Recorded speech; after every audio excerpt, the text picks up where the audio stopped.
আর কয়েকদিন পরেই শুরু হচ্ছে ইন্ডিয়ান প্রিমিয়ার লিগ আইপিএল 2026। এক নজরে দেখে নেব আইপিএল এর পজিশন অনুযায়ী কোন ব্যাটসম্যান সর্বোচ্চ রান করেছেন। ওপেনিং ব্যাটার হিসেবে সর্বোচ্চ রান করা দুই ব্যাটার শেখর ধাওয়ান, যিনি 6,362 রান করেছেন, এবং ডেভিড ওয়ার্নার, যিনি 5,910 রান করেছেন।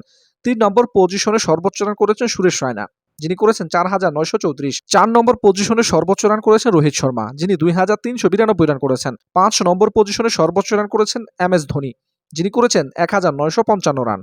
6 নম্বর পজিশনে সর্বোচ্চ রান করেছেন কাইরন পোলার্ড, তিনি করেছেন 1,372।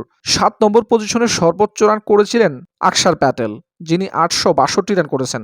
8 নম্বর পজিশনে সর্বোচ্চ রান করেছেন হরভজন সিং, যিনি 406 রান করেছেন। 9 নম্বর পজিশনে সর্বোচ্চ রান করা ব্যাটার ভুবনেশ্বর কুমার, যিনি 218 রান করেছেন। 10 নম্বর পজিশনে সর্বোচ্চ রান করেছেন প্রবীণ কুমার, যিনি 86 রান করেছেন, এবং 11 নম্বর পজিশনে সর্বোচ্চ রান করেছেন সন্দীপ শর্মা, যিনি 31 রান করেছেন।